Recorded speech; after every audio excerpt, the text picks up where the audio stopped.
गर्भवती चिड़िया सास। मुनि चिड़िया की नई नई शादी हुई थी। वे अपने ससुराल में बेहद खुश थी, क्योंकि मुनि चिड़िया के ससुराल में सब पक्षी मुनि चिड़िया से बेहद प्रेम करते हैं। मुनि चिड़िया का पति सोनू चिड़ा, जो दूर दराज एक जंगल में कार्य करता था, वह सारा दिन घोंसले के बाहर ही रहता था। घोंसले में मुनि चिड़िया की सास टूनी चिड़िया और उसके पति भोलू चिड़े थे। एक दिन सवेरे मुनि चिड़िया अपने सास ससुर के लिए दाना चुन रही थी। वो अपने ससुर भोलू चिड़े को दाना परोसती है।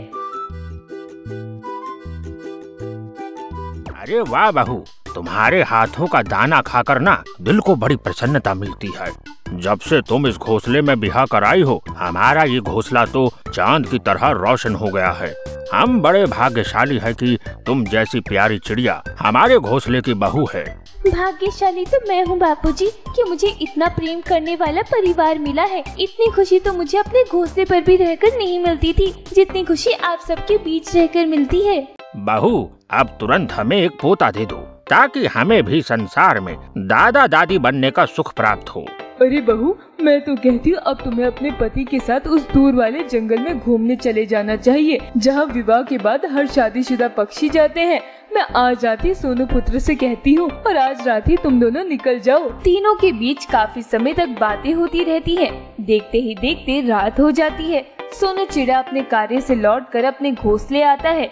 टूनी चिड़िया अपने पुत्र को सारी बात विस्तार से बताती है और देखते ही देखते मुनि चिड़िया और सोनू चिड़ा उस दूर दराज वाले जंगल में चले जाते हैं। अब घोंसले में केवल टूनी चिड़िया और भोलू चिड़ा ही मौजूद थे। चलो अच्छा हुआ, बच्चे कुछ दिनों के लिए बाहर घूमने चले गए। इससे उन दोनों को भी एक दूसरे के साथ समय बिताने का मौका मिलेगा। बस हमें भी अब जल्दी से दादा दादी बनने का सुख प्राप्त हो जाए। टूनी, इसी बहाने हमें भी एक साथ समय बिताने का मौका मिल जाएगा। देखते ही देखते कई दिन बीत जाते हैं। मुनि चिड़िया और सोनू चिड़ा अपने घोंसले वापस लौट आते हैं।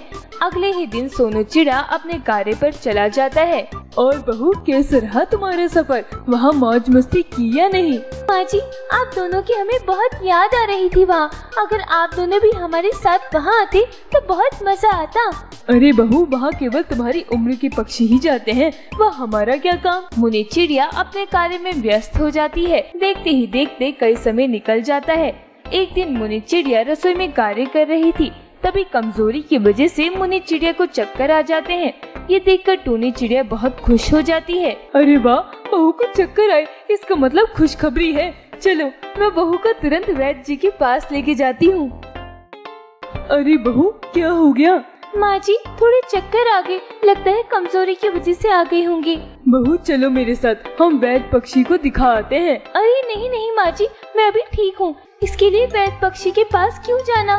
बहू, ऐसे समय में लापरवाही करना ठीक नहीं है। चलो, हम एक बार दिखा कर आते हैं। टूनी चिड़िया अपनी बहू मुनि चिड़िया को खुशी खुशी वैद्य पक्षी के पास लेके आती है। वैद्य पक्षी मुनि चिड़िया का पूरी तरह से चेकअप करता है। चेकअप करने के बाद वैद्य पक्षी टूनी चिड़िया से कहता है, चिड़िया बहन, क्या हुआ वैद्य पक्षी? खुशखबरी है ना? मेरी बहू गर्भवती है ना? अरे नहीं नहीं चिड़िया बहन, ऐसी कोई बात नहीं। मैंने आपकी बहू का सारा चेकअप किया है। दरअसल एक दुख भरी बात है। दुख भरी बात? क्या हुआ वैद्य पक्षी? चिड़िया बहन, आपकी बहू मुन्नी चिड़िया कभी माँ नहीं बन सकती। ये बात सुनकर मुनि चिड़िया और टूनी चिड़िया दोनों आश्चर्यचकित हो जाते हैं। तभी अचानक से टूनी चिड़िया को उल्टी होती है और वो नीचे जमीन पर लेट जाती है।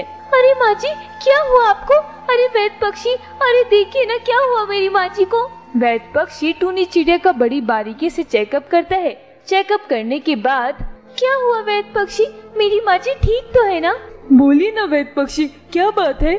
कैसे कहूँ, मुझे तो कुछ समझ नहीं आ रहा है। वैद्य पक्षी, आप साफ साफ कह दीजिए।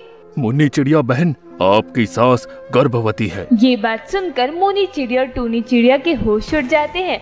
वैद्य पक्षी भी वहाँ से चला जाता है। ये सब क्या हो गया बहू? मैं तो यहाँ तुम्हारी खुशखबरी सुनने आई थी, पर यहाँ तो उल्टा ही हो गया।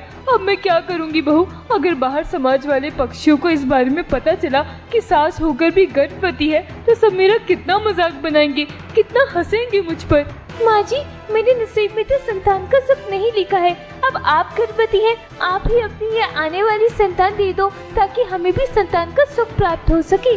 बहू, वो सब तो ठीक है, पर मैं समाज वालों को क्या मुंह दिखाऊंगी? वो सब तो मुझ पर हंसेंगे ना कि दादी बनने की उम्र में माँ बनने वाली है। माँ जी, आप उसकी चिंता ना करिए, हम समाज वाले पक्षियों से ये बात छुपा कर रखेंगे, किसी को इस बात का पता नहीं चलने देंगे। अपनी बहू की ये बात सुनकर टूनी चिड़िया मुनी चिड़िया के साथ अपने घोंसले आती है और मुनी चिड़िया सोनू चिड़ा और भोलू चिड़े को सारी बात विस्तार से बताती है। ये बात सुनकर दोनों दंग रह जाते हैं और सोनू चिड़ा शर्म के मारे वहाँ से अपने कमरे में चला जाता है। ये सब क्या है टुनी, इस उम्र में ये सब?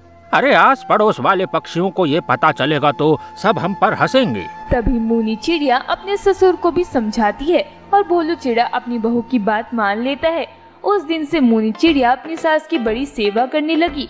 मुनी चिड़िया बाहर के किसी भी पक्षी को अपने घोंसले नहीं आने देती थी, न अपनी सास को घोंसले के बाहर जाने देती थी। मुनी चिड़िया सारा दिन अपने घोंसले का दरवाजा बंद करके रखती थी ताकि बाहर का कोई पक्षी गलती से अंदर न आ जाए। देखते ही देखते कई समय बीत जाता है। अचानक टूनी चिड़िया को पेट में दर्द होने लगता है। उस समय घोंसले में ना भोलू चिड़ा था न सोनू चिड़ा। चलिए माँ जी, मैं आपको वैद पक्षी के पास लेके चलती हूँ। मुनी चिड़िया अपनी गर्भवती सास को लेकर वैद पक्षी के पास जाने लगती है। तभी जंगल के दो पक्षी मिनी तोती और कोमी कोयल गर्भवती टूनी चिड़िया को देख लेते हैं। उसे इस अवस्था में देखकर दोनों के होश उड़ जाते हैं। अरे चिड़िया बहन, अरे ये कैसा गजब हो गया, दादी बनने की उम्र में माँ बनने जा रही है। अरे जरा तो शर्म की होती टूनी चिड़िया, घोंसले में बहू है, फिर भी इस उम्र में गर्भवती हो। मुनी चिड़िया अपनी सास को लेकर वहाँ से चली जाती है। इधर दोनों पक्षी सारे जंगल में हवा की तरह ये बात फैला देते हैं। इधर टूनी चिड़िया एक प्यारे से चिड़े को जन्म देती है। मुनी चिड़िया टूनी चिड़िया और नन्हे बच्चे को लेकर अपने घोंसले आती है। तभी वहाँ जंगल के सारे पक्षी टूनी चिड़िया को बड़ी खरी खोटी सुनाते हैं, उस पर हंसते हैं, उसका मजाक बनाते हैं। तभी मुनी चिड़िया जंगल के सारे पक्षियों को पूरी बात विस्तार से बताती है कि कैसे अपनी बहू और बेटे के लिए टूनी चिड़िया ने इतना बड़ा फैसला लिया। ये बात सुनकर सारे पक्षी खामोश हो जाते हैं और सब टूनी चिड़िया का बड़ा सम्मान करने लगते हैं। इसी तरह मुनी चिड़िया और सोनू चिड़े को संतान भी मिल गई और अब वो खुशी खुशी अपना जीवन बिताने लगे। अगर आप ऐसी ही मजेदार कहानियाँ देखना चाहते हैं तो हमारे और आपकी इस प्यारे से चैनल को सब्सक्राइब जरूर करें।